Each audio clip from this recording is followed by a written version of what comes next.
everyone, welcome back to the Toffee Blues, your source for all things Everton. Another opposition view. Proud to say that blue tinted glasses are back on the channel. I've got Anil this time out. Anil, welcome to the show, mate. Thanks for having me. Yep, these are the blue tinted glasses. You need them quite a bit these days when supporting Leicester. But yeah, enjoying the tough season. How are you guys? How are you doing? Last season at Goodison, very interesting times to be an Everton fan, I guess. Yeah, it is. It's a funny season, one that obviously will go down in the history books as not, well, as not really just struggling for all the normal reasons, but we'll talk a bit about it a little bit later in the show. But Leicester 17th in the league at the moment. Better you than us, the way I look at it, and of course we've now, after the win against Spurs and then Brighton last week, managed to get a bit of daylight. But tell me a bit about Leicester so far this season, because you've got to be hoping a bit better for them from what you've had. Possibly. It's a bit of a strange one, right? I think when the season began, we still had the threat of PSR looming over us. And I think most fans thought we were going to get hit by it. And therefore, it was likely we were going to be relegated regardless. Then, sort of what happened early on in the season, they announced that we dodged PSR. And everyone's like, oh my God, all of a sudden, everyone's super optimistic. Maybe we could make it. In the early part of the season, I think performances were poor, but we were picking up results. And we felt that we had maybe just about a Premier League quality squad. We thought we could stay up. But then it all sort of started unwinding. Really unhappy with Steve Cooper. I think that was a poor appointment from the get-go. Played a very different style of football to the previous manager, Enzo Maresca, who was pretty popular with most of the fans. Not all, but most fans. They had good performances. And then it sort of all unraveled there. Ruud van Nistelrooy came in. First 2 games were very good. And then obviously we lost 7 games in a row. Doom and gloom. Everyone thought it was game over. We thought we were going to get hit by PSR again. Then it turns out we've dodged PSR again. And then all of a sudden we have got a win. Although I have to say it's against a pretty abject Spurs. I was surprised just how bad they were, to be honest with you. And now it's weird because now all of a sudden, despite going on this horrendous run of form, we are actually out the relegation zone. If it was possible, stop the count right now. We'll take 17th all day, every day. And I think, look, for us, if we could stay up, that is the mission. Doesn't matter how we do it. That's what we're really looking to achieve. Can we do it? I think it'll be tough. I think you're right. It does look like you guys are starting to pull clear now. So it's probably going to be 3 from the bottom 4. I am a bit worried by what transfers Wolves are going to make. But I don't know. It's difficult with Leicester. I think we haven't been helped by the fact that some of our key players got injured. I think all teams are going to pick up injuries, of course. But for example, our goalkeeper, Mads Hermansen, is absolutely unbelievable. I think if you look at how many goals and points he's basically got for us, he's single-handed. Like, Steve Cooper was lucky that he didn't get injured. So that's why we're out of the relegation zone. And as soon as he got injured, and Wilfred Ndidi also got injured, that is when that 7-game slump began. So we need them back as soon as possible, but possibly we will have our keeper back against you, which I think we might need. Let's talk a bit about that game against Spurs, the 2-1 win. Personally, I was rooting for Leicester during that game. A lot of Evertonians were hoping for a Spurs win or a draw, but now that you got that point, it actually helped us out because it's left us 1 point behind Tottenham going into Saturday, and if we can win that game, we'll then be 9 points clear of the nearest team below us, which will be Leicester, and above Leicester, and all of a sudden the story around Everton changes a lot from relegation into mid-table. But tell me a bit about that win against Spurs, because obviously I think we're probably in the same boat as you, that we weren't expecting Tottenham to be quite as bad as they were. Well, we knew that they were going to play open, but they were almost suicidally open, I would say. I think they got the lead. I wouldn't necessarily say it was against the run against play, but they weren't particularly impressive even to get the lead. And of course, we're just so low on confidence. Knowing us, we've been struggling to score. We've had a horrendous defensive record. Van Nistelrooy, since he's come in, has tried to improve the defense, but you could argue that what he's actually done is we're still conceding the goals. We're just not scoring as many, which is not exactly the best place to be in. But we came out from the second half, and generally speaking, we come out from the second half really poorly. But for whatever reason, whatever he said at halftime, we kicked into gear. We got 2 goals within the first 5 minutes, turned the game on its head. I think actually Spurs were there for the taking at that point in time. We could have I think we're in a very weird situation where, believe it or not, I actually think the team that we had last year in the Championship is actually stronger than the current team that we've got in the Premier League. That might sound crazy to say, but that team last year had Keane and Dewsbury Hall, but also some of our key players that are injured this season weren't injured last season, like Abdul Fatawu, the keeper that I've mentioned, Wilfred Ndidi. So yeah, I think that team would actually have won this game against Spurs 3 or 4-1 because we were really good on transitions and counter attack. But look, we'll take the win however we can take it. We really kind of used all the dark arts in the last 20 minutes of the game, diving on every ball. Jordan Pickford obviously does it for you quite often. I don't have anything against him. You've got to do what you've got to do. You've got to get points where you need them. Did that a lot, and we saw out a lot of points. But to be honest with you, we were all really nervous watching that game, thinking we were going to concede in the last minute. But actually, when you look back at the game, I don't think Spurs ever really came close. So yeah, it's just crazy how open they are. They commit a lot of men forwards, and I don't know why they play such suicidal football, because you can see that their players are getting tired, they're picking up injuries, and sometimes you've just got to realize that you've got to change plans.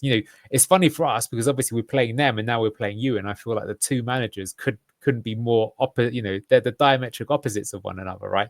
Then David Moyes, he is pragmatic, but what I'm saying is that he'll make sure the team is solid and secure. And he will know if his star player isn't there that he'll make adjustments, where I think Spurs didn't do that and they paid the price for it. Like, you can't play that style. And it was proved that even, like, maybe if I'm being honest, I feel like they took us for granted that it'd be an easy win, and it wasn't. So we'll love it. And some much needed confidence going into this one. And I think especially our star player of the last few games has been this Moroccan international called Bilal El Khanous. Now, it's funny because the first time he played for us was actually against you guys earlier in the season. That was his debut. And honestly, he was awful. and I really felt like we were playing with 10 men with him in the team until he got dragged off. And then we got the equaliser at that point in time. But in recent games, he has really turned it on. He is a really good player. I think regardless, he will be like one of the next, Leicester's got quite a good record of selling our young prospects for quite a lot of money, and he will definitely be doing that. Whether it's this season or next season, I don't know, but he looks great. He's definitely Premier League quality.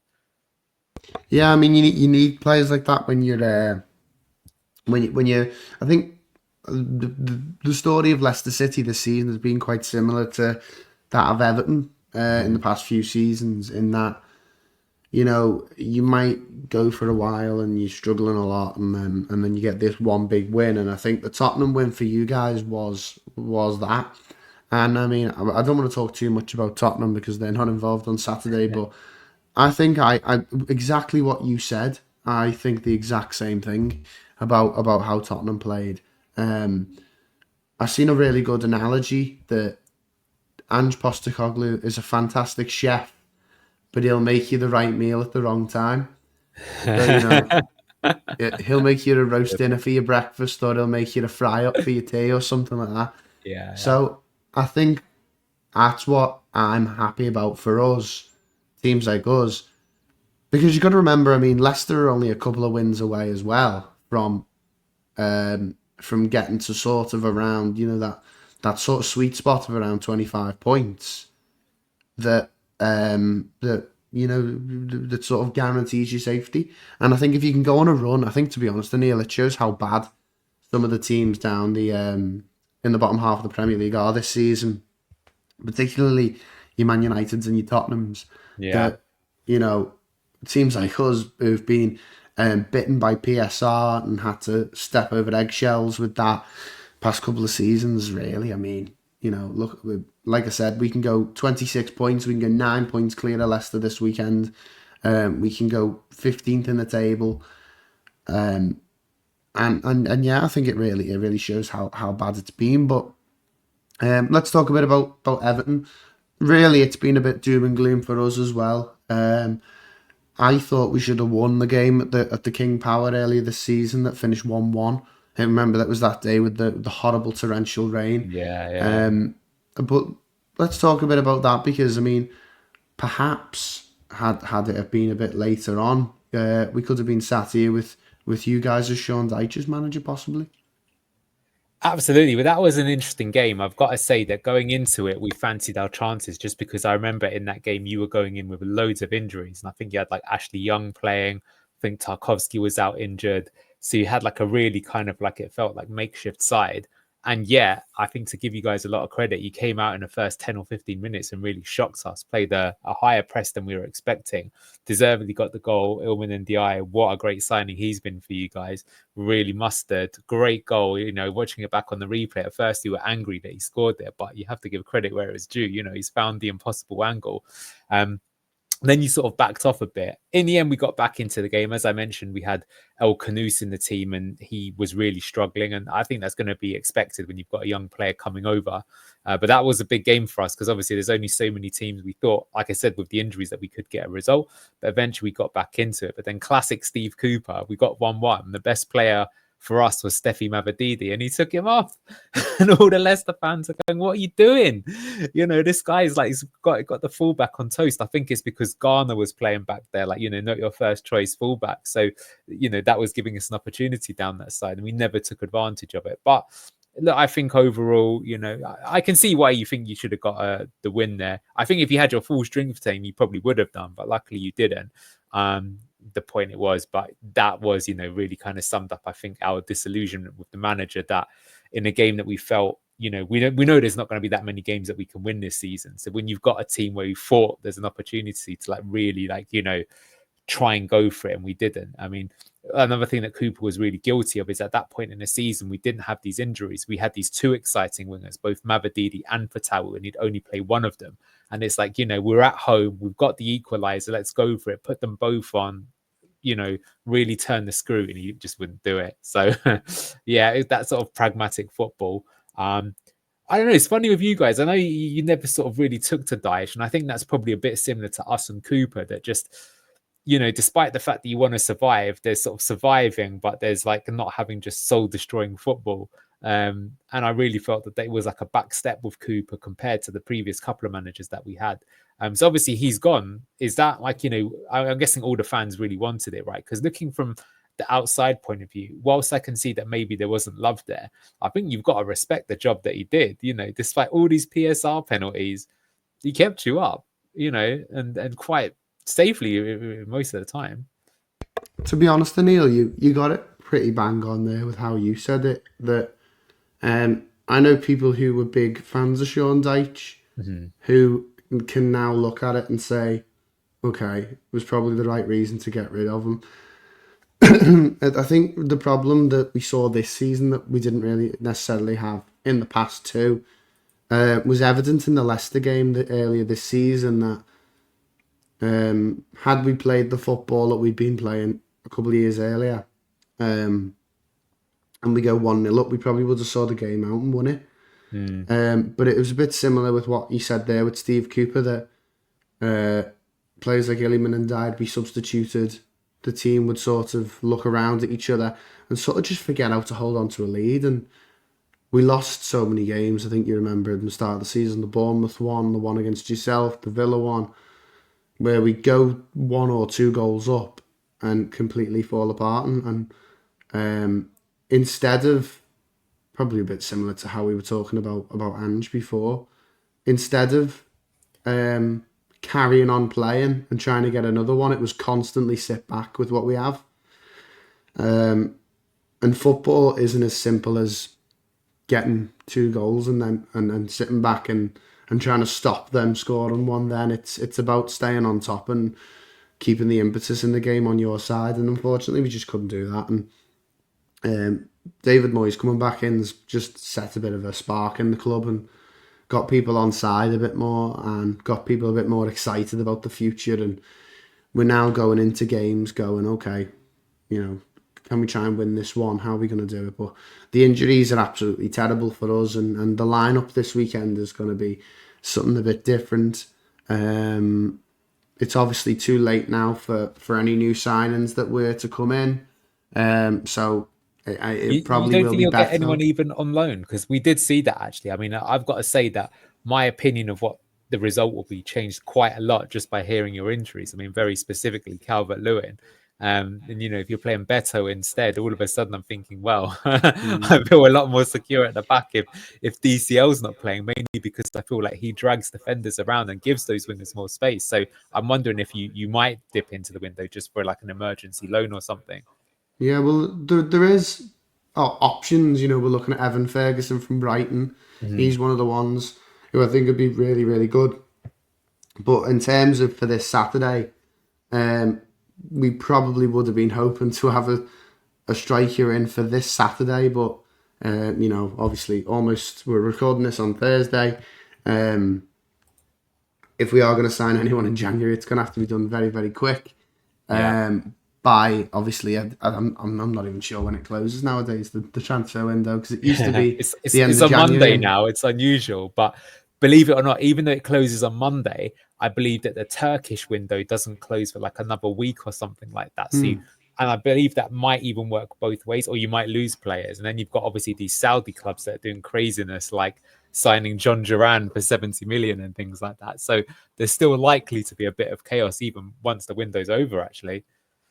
it's crazy because I mean, I mean, we used to just have to worry about ourselves, and sort of everyone sort of closed around the same time. But if Everton desperately need two players now, desperately need two players between now and the end of the season. And if we're going to get them, of course, they do come in, their first game will be the Merseyside derby. So Oh, wow. either that or the FA Cup game against Bournemouth if they're ready. Okay. But let's talk a bit about Leicester's lineup. I mean, how's that changed with Ruud van Nistelrooy coming in? Yeah, he made one fairly significant difference. So like I said, we had this player, but we have sort of two number 10s. We signed a player from Brighton on loan called Facundo Buonanotte, who actually was one of the leading lights in the early part of the season. But he's an interesting player in that he's very sort of head down. And I think he plays like a lot of hero ball. Like, he wants to beat loads of players and score the goal himself. To be fair, he did do that a few times, but not so much of a team player. We also had this consistent problem at the start of the season. So, like I say, our defensive record is horrendous. We, on average, are conceding 2 goals a game. And one of the big reasons for that is that we are playing this system whereby one of our fullbacks, which is James Justin on the right hand side, he joins up to become like an attacking winger in attack. And so Buonanotte, who would normally start on the right hand side, he will drift inside, and that tries to give us like this man advantage. Now that sounds all great on paper when you're in possession, but when you lose possession, what happens is there's like a massive gap in that space that a certain Senegalese winger who plays for Everton, for example, could exploit and did exploit the last time that we played. And that was causing a lot of problems. So, as I mentioned, the big change that Van Nistelrooy made is that he, I think, really recognized that and he tried to make us more defensively stable. So, he went for a much more compact 4-4-2. And what he also did is he put in players that I guess would win more duels. So he brought in El Canoes, who's the really good thing about El Canoes is that he's not only that really good creator and a good in the attacking third, but his work rate is amazing. Like, I really think this player has a high chance of ending up in like one of the top four sort of Champions League teams in a few seasons' time, because I think he's got the quality but the work rate to match it, and he's putting tons of challenges in. So that has made us defensively more stable. We're being a bit more careful then on the right hand side. As crazy as it sounds, he's brought in Jordan Ayew. That's not the fans' most favorite person to have, but he's solid. He does a big defensive shift. He's good at, pardon my language, shit housing and winning, the ball high up the field, wasting time. So that's made us a bit more stable. And the stats show that like we've basically been conceding less shots than we were under Cooper. The difference is like I mentioned, that meant that we weren't making as many chances going forwards, and I think that's a big thing that we need to solve. Like I say, is what's the balance? Are you scoring but then you're conceding a lot, or if you try and tighten it up, you don't score anymore? So that's the big change that he's made. But like I say, I think he's had a bad hand to play, given that he's had no players, and key players got injured. He's not really had any transfers to sort of back him up, and the players were sort of down on morale by the time he came in. So he's tried to fix it. But I would say that even though we went on that bad streak, like on our channel, Blue Tinted Glasses, we do a lot of analysis of the games. It's like our speciality. And looking at them in the finer details, you can see what he's tried to do. And we do look defensively better than what we did under Cooper, quite significantly so. The problem is that it just hasn't really shown any fruits because it's all been individual errors. Like even against Tottenham, they scored a very simple goal because one of our defenders, well, fast, so he's probably someone you guys will look to exploit, just wasn't paying attention, let someone run in behind him for a free header. So that's what we've got to watch out for. It's interesting though. I feel like Van Nistelrooy is a good coach, and I think if he had good players, he could actually do pretty well. But because he's at Leicester, it remains to be seen if he's got that kind of mindset to be able to keep a team like that up in the Premier League, because you've got to be more pragmatic at times. To be honest, I think, Anil, that the home advantage could be really important for Everton in this one. Mhm. Um, we're going to be without a few players, and we're going to need to have the crowd behind us to really help us get, if we're going to get anything, because this is probably one of the most important games that we'll play all season on Saturday. If we win this, it's going to completely change the vibe around the club. But score predictions, I mean, I think I sent a video over to you guys. I predicted 2-0. I think if we can get something early, we can go on and get another one. But the injuries are going to be a problem. You mentioned there the likes of Buonanotte and El Canus can be very dangerous, and probably more players that you would say are away players. I don't know really where that started, but some players just work away from home. I think Iliman and Dye is one of those as well. Yeah, I think if you had your full strength team, I think you would have won. But I think given that you've got two key injuries, not just striker, but Mangala out as well, I think is quite a big one for you. Because I think we've got a bit of a... It depends if Wilfred Ndidi plays or not. I believe he won't. So if he wasn't, I think you could have bullied us in the middle of the park. Listen, you might still do that, but I think it gives us more of an opportunity. So rather than sitting on the fence, 1-1 is what I think it'll do. I think it... I'll be honest, I don't think it will necessarily be the most entertaining game of football you've ever seen. And I think that's because... I think as much as this is a game that both teams would want to win, I would also go as far as saying it's a must not lose. So I think both teams maybe would take the point and will kind of go on their way. I will just say though, as kind of like, someone who's neutral to Everton listening in, I am sort of surprised how fearful you guys are of relegation, because I think the feeling with Leicester is as soon as you got David Moyes, it's like, okay, well, that's Everton out of the relegation battle then.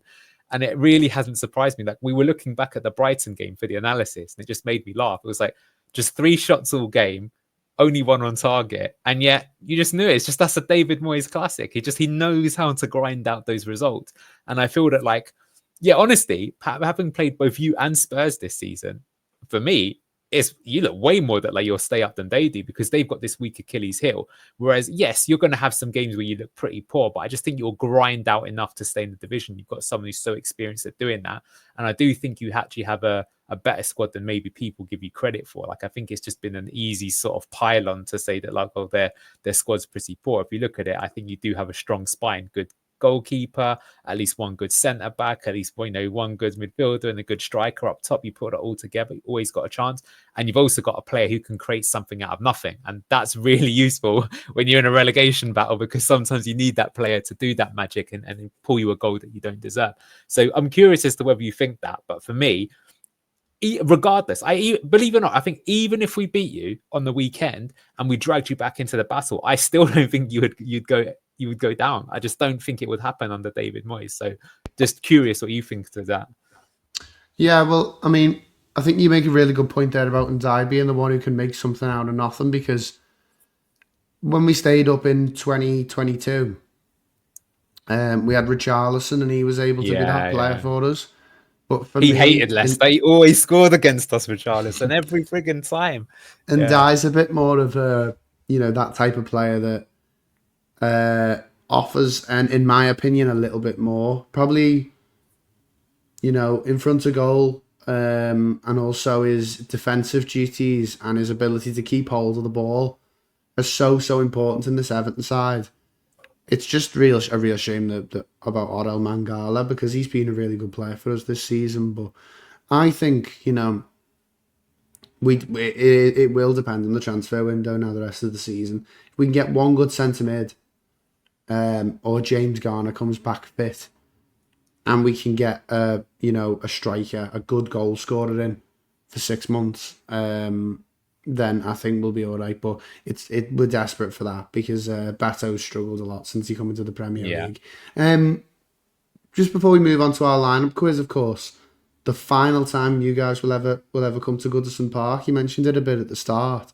Another club that has moved fairly recently, of course, you moved from Filbert Street to the King Power Stadium. In most ways, it's been a benefit for Leicester. The atmosphere is fantastic at the King Power, and you've got actual trophies to show for it. So I think, just thoughts on Goodison Park, because they've actually started recently doing tours of the stadium at night now. Wow, I bet that's sort of cool. To accommodate for more people, and also to show the more spookier side of it, because you've got to remember that it's 150 years old, this stadium almost. So It's yeah, it's definitely. I think it's a bit wasted on me. Other supporters saying how famous it is because I'm there every week. Yeah. Oh, it's definitely iconic. I've been there a few times myself.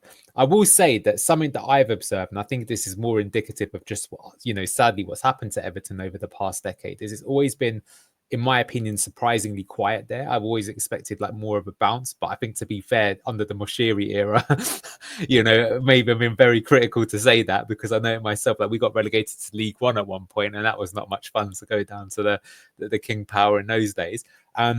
But yeah, I think for sure, like sometimes, I remember going to Filbert Street myself, and it was much smaller. To be honest with you, it felt like someone had built a stadium in their garden. But you know what? You were so close to the players. The atmosphere was for large parts of time much better than it was in the King Power.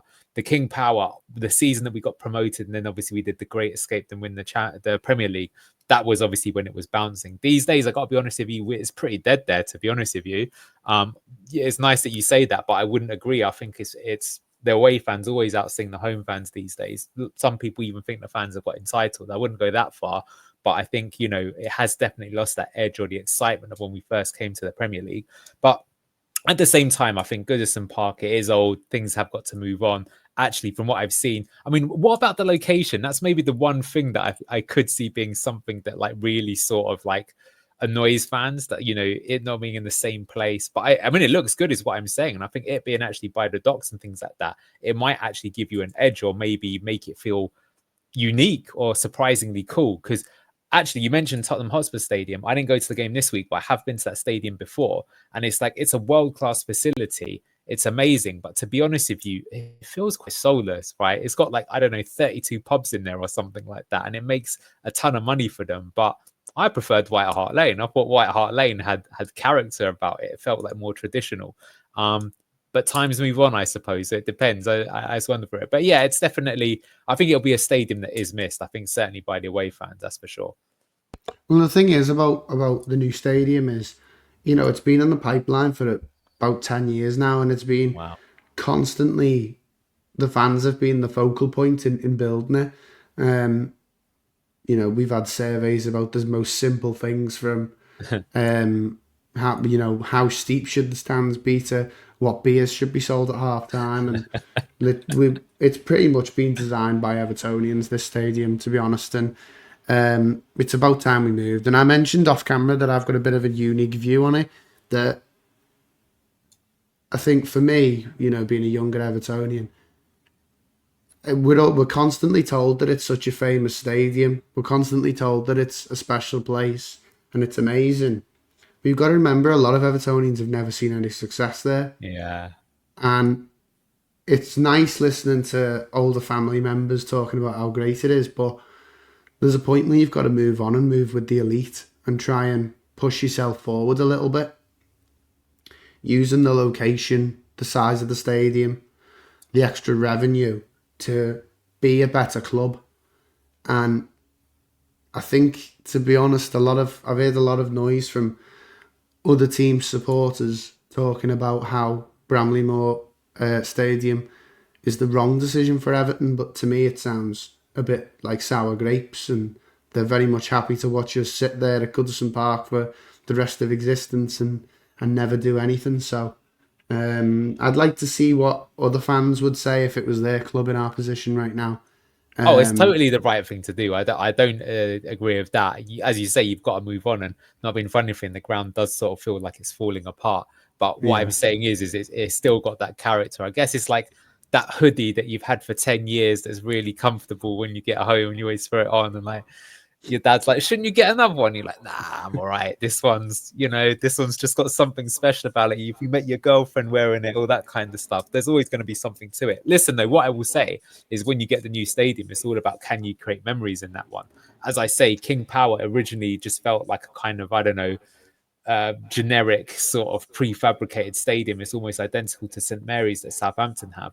But then when we started getting a few results together with some epic runs, and yeah, I remember some games, that it would literally bounce a little bit on the stands when the fans are going crazy. And that uniqueness, I think, really added to it that you didn't have that at Filbert Street. So I don't know if you could get something like that, but those are the sort of things that you can make a new place better than the old one. That's got to be Yeah. the challenge, obviously. But when you're a club that, people forget just how successful Everton have been. It's still one of the most successful clubs in England. So, it's a tough job to get that back. But look, I would surely, you guys as fans, though, you've got new ownership. The Mashiri era is dead. David Moyes, he was your best manager in probably the Premier League era in terms of consistency. It didn't work out from a Man United, but I would say he did deserve a big top job after getting to the Champions League and getting top 5 consistently, not just once or twice. He did it consistently. So having him back has got to be like a huge thing. And those Friedkins, with Roma, they tried pretty hard with them. And I think they've done an overall okay to good job there. Maybe better, for example, than Man United's new what's it? The guy who's got the shared interest. So I don't know. It'd be interesting to see what happens with you guys. That's for sure.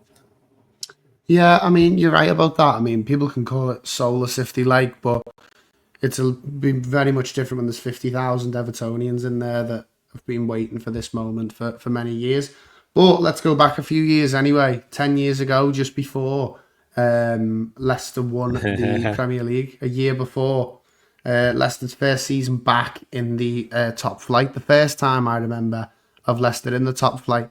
This is near enough 10 years ago exactly, Anil. So yeah, 22nd of February, Everton versus Leicester City. The final score was 2-2. yeah. And this Leicester team, it did change an awful lot from one season to the next, but let's see how many players you can get. Playing and you just go through the lineup straight away. Yeah. I've got goal scorers, I've got substitutes as well, but we'll see how many you can get. We'll get your brain moving a little bit. Sure. Well, we'd have had Kasper Schmeichel in goal. I think it actually wasn't Kasper Schmeichel. Oh my God! You know what? There's always one where people go, "This is it. This is the one. This is the dead set. It never is." Oh, I'm trying to think. Who would it have been? It wouldn't be Conrad Logan, would it be? No, it was a very famous Premier League goalkeeper, actually. I think he might have only spent 1 or 2 seasons at Leicester City. Oh, was it? Forget what his name is now. No, I don't know. Put me out of my misery. Mark Schwarzer. Yes, that's who I was thinking of. Of course it would be, yeah. Thankfully, your back four is a lot easier. Well, it'll be Wes Morgan. Mm-hmm. I'm guessing it would have been... Was Richie Delat? No, it was 2 of these three actually won the Premier League the next season. Danny Simpson? Yeah, Danny Simpson started at right back. It was... let's see, who is it back? Was it Paul Konchesky? Was he playing? Yeah, Konchesky, of course, former Liverpool fullback, started at left back. And then at centre back, there's one of the was better. Was it Liam Moore? No, centre back was. I think Vasilevsky. maybe you're overthinking it a bit. Quite a famous centre back. Sorry, Robert Hoof. It wasn't Robert Hoof.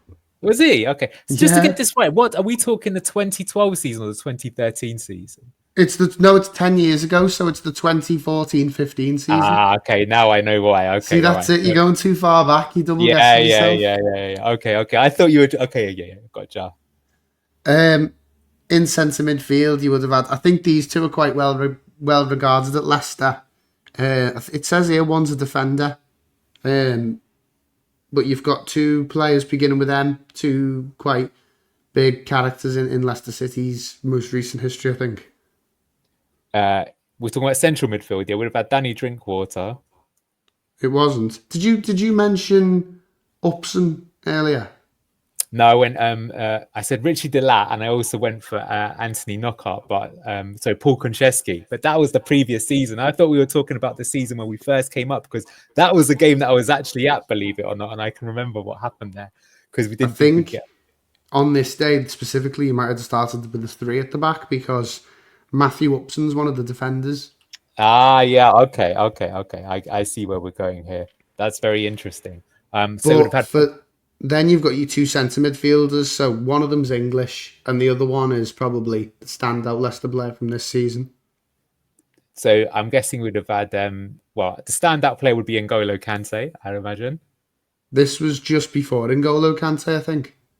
Okay.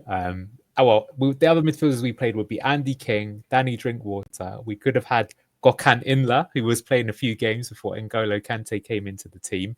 You're so close, you know. You're almost saying names, and I'm Matty begging you James. to. Yeah, Matt James. Matty James, Matt yeah. James started centre mid. The other centre midfielder spent 1 year at Leicester, and it was before you won the league. Really Esteban famous goal. Cambiasso. Yeah. Okay, Esteban okay. Now my Cambiasso. timelines are getting back, so now I know who's in this team. Okay, It's okay. Yeah, he tough, was a isn't it? Do you legend. know what? We're getting to that point now where Yeah. 10 years ago, feels like, is that 2012 or is that 2015? Yeah. The player who started, or another player who started in midfield is still playing actually for Crystal Palace. Jeffrey Schlupp. Yeah. Yeah. Yeah, Yeah. that's right. Funny enough, because probably Ayew probably would have been playing for Palace around that time, maybe. He And could have he's been. just That's swapped crazy, players. isn't it? He's pretty old these days, 34, but he could well have been. He'd have been 24 then. He probably was in the Premier League at that point, yeah. And then behind him, you've got one of probably the greatest players in Leicester's history. Or I guess we have a Jamie Vardy would have been that thing. But I think we might have gone 3-5-2 that day and had David Nugent and Jamie Vardy in the team. So David Nugent and Jamie Vardy came on. Oh, wow. Okay. And Nugent got one of the goals and Cambiasso got the other. Yeah. So we'd have probably had Leo Ojoa and I'm guessing Riyad Mahrez on the right-hand side. Mahrez, you're right. Yeah. But you had a Croatian up front. Oh, Wasn't Andrej Ojoa. Kramaric. Yeah. I thought it was a bit early. I thought that was sort of around like the Islam Slimani time. No, that was a season after that would have been, or 2 seasons after. But yeah, we signed. Okay, yeah. So do you know what? That was an interesting one, Andrej Kramaric, because Chelsea were after him, but we signed him instead. But he was only 21 years old and he never made the grade at Leicester. But then he's gone to Hoffenheim and I think he's been one of their best players of all time. And, you know, Croatia, he's always been in that team that got to the final of the World Cup, that got to the semi-finals. So he's had a great career and you could see he had talent. It was one of those where he's just like, he's not the right player you need for a team that's struggling every week. You know, he's just not got that experience. Yeah, he was a good player though. Sometimes it's a thing with confidence as well, because I mean, I always talk a little bit about players who play for both clubs, and Ademola Lookman is one of them. And Ademola Lookman at Everton had a great start, but he just couldn't quite fit in. He was just a bit too young, and now he's obviously been nominated for the Ballon d'Or, and he's having a brilliant time at Atalanta. On the bench, I'll give you a couple of them. You named a couple. Ben Hamer was was the backup goalkeeper. Andy King, of course. David Nugent came on and scored the equaliser for Leicester. Ujawa, who's one that people seem to forget. People remember like the Okazakis and stuff, but they don't remember the Ujawas. Vardy, Drinkwater, and if you can get this one, I'll be very impressed. A defender. Really big defender, scary big defender. Yeah, that Marcin I couldn't remember. Yeah. Yeah. No, I thought he would have been starting back then, but he used to be, when we got promoted, him and Wes Morgan was a really good combination. He actually used to do MMA, Marcin Vasilevsky, so he really would scare you, I think, if you were playing up against him. I'm really not surprised about that, I'll be honest with you now. But actually, that was, of course, 2-2. Leicester were rock bottom of the league at this point in the season, and you had not won at Goodison since the 14th of December 1985, when Everton were league champions, actually. Alan Smith and Gary McAllister scored the goals back in 1985, and that was the last time Leicester, of course, won at Goodison until there is a time later on. But to be honest, it was everything in the Mashiri era. It all blends into one for me. But what was the Everton lineup that day? I'm curious. So the Everton lineup, this would have been second season under Roberto Martinez. Okay. So we were in Europe in this season. I think we were probably just around getting towards the end of our Europa League run before we got knocked out. It was Howard, Coleman, Jagielka, John Stones started for Everton that day. Leighton Baines, of course, just managed Everton recently. Ross Barkley and Mohamed Bezic. Aaron Lennon, James McCarthy, Romelu Lukaku and Stephen Naismith. And then coming off the bench, we had Christian Atsu, Darren Gibson and Kevin Morales. So it's half decent team though. That's pretty good quality back then. Lukaku was a beast for you guys, I remember. I tell you what, I'd take a few of them players on Saturday. Yeah. Just before we finish, Anil, of course, we do this every episode. Mount Rushmore for Leicester, of course, 4 of the most important names. Who would you put as on your Leicester Mount Rushmore? Can it be managers and players or both? Yeah, Just the most important names in your opinion. Yeah, I would actually have Kun Vichai, who is the chairman that sadly passed away. I think Hmm. without him, all of our greatest moments would not have happened. I think my Rushmore is going to be a pretty modern one for obvious reasons. So I think the other three are probably going to pick themselves. It's got to be Jamie Vardy, Riyad Mahrez, and then Golo Kante. Maybe the two latter ones people would argue, especially Kante, only actually played 36 games for Leicester, but what a 36 games they were. And I just think we all know in our heart of hearts we'll never win the Premier League again, but we got to do it once. Never forget that for the rest of my time. And I think that would be a very suitable one. I wouldn't be surprised if at some point it's called the Jamie Vardy Stadium, even, or we've got a golden statue of him outside. But it's incredible that he stayed with us all these years. He's been with the club over 11 years, would you believe? Given his quality. And it's it's rare for teams that are outside of the top six to have someone who can win the Golden Boot or hit 20 plus goals multiple times. So yeah, that would be my Mount Rushmore. There are some other people that I think could quite deservedly go in there. Like maybe some people would say the old sort of manager who managed to keep us up both from League One, Nigel Pearson into the Premier League and kept us there. He really helped rebuild the club. That would be a good shout. But yeah, I'm going to go for, I guess, the populist choice of the famous three and the man who put it all together, Kunvachai. I don't blame you. When you've won a Premier League, you can put those players in all day for me. But yeah, make sure you go check out Blue Tinted Glasses. Of course, they've got some fantastic content over on their channel.